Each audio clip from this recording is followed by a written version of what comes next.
Hello guys, welcome to my channel. The GoPro Hero5 Session camera is an amazing device, but it may not work for you.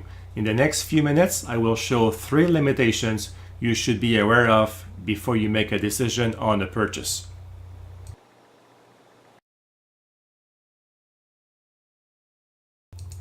The first annoyance is with the menus of the camera itself.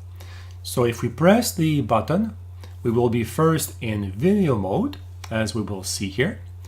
And if we press the button again, we will see enter photo mode. So we can select that and we are now in photo mode. So if we press the button again to access the menus, there is no shortcut now to go to video mode, as you can see.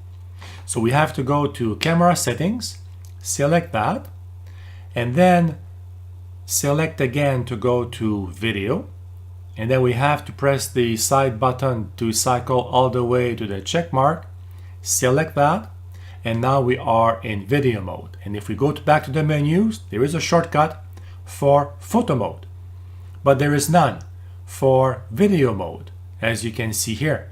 So I wonder why GoPro did that. It would be nice to have a shortcut also to go from photo mode to video mode without going through camera settings.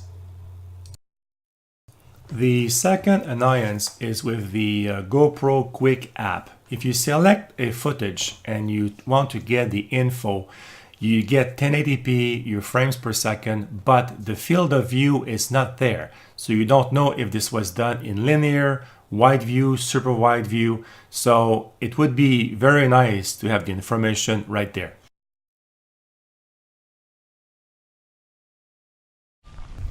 Limitation number 1 is that there is no image stabilization at 90 frames per second. So here I'm walking at 60 frames per second, and generally speaking, the Hero 5 does a good job at image stabilization. I'm now going to switch to 90 frames per second right here.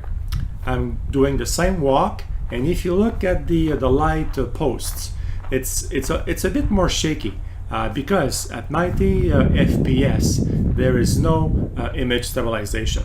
So unfortunately, GoPro doesn't say that in their promo material. You just see it in the manual when you read it.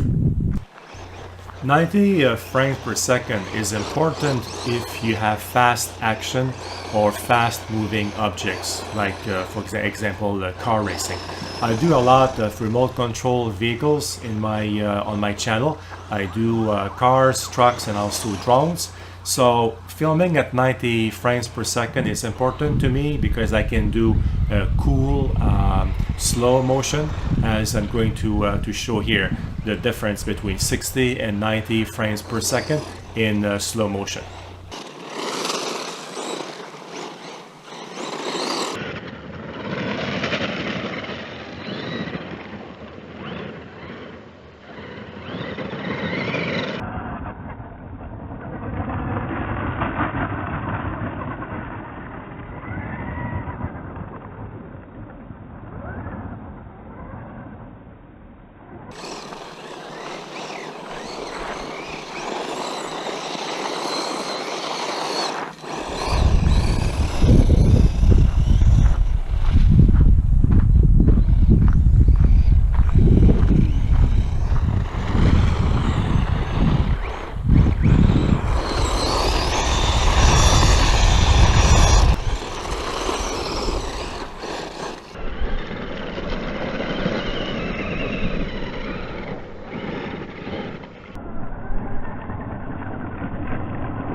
Let's have a look at the slow motion difference between 60 and 90 frames per second using drone footage.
The second limitation or potential problem is that the horizon line is never straight.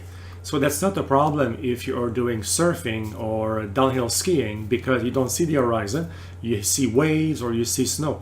But if you're doing like a car show, you don't want to carry a camera, you want to have the GoPro on your chest, for example, then the horizon becomes a problem, as you can see here during my drone footage.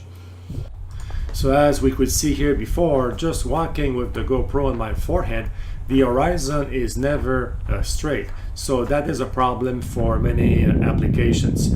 For example, a car show or car races or remote control vehicles. So you can do post-processing, but it's a lot of work.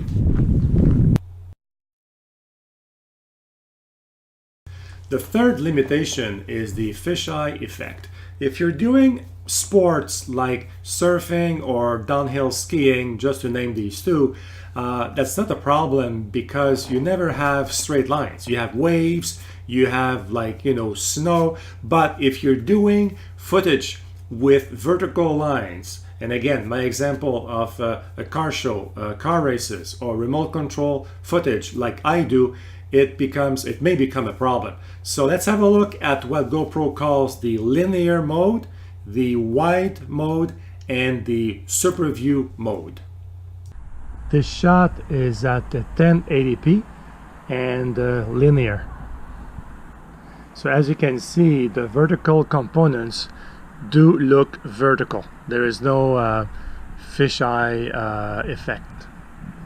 We are now shooting at still 1080p and 60 frames per second, but in the wide view setting. So now, as you can see, the vertical components start to show some fisheye effect.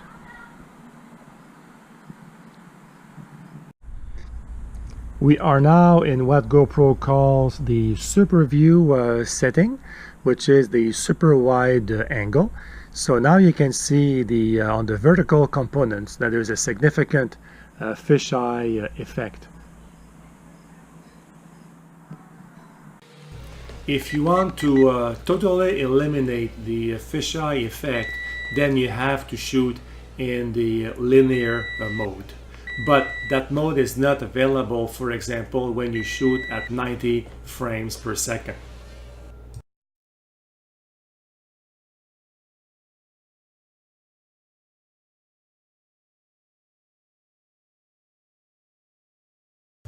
So as you saw, although the GoPro Hero5 Session is a great camera, for some applications you need to be aware of the limitations as I just showed.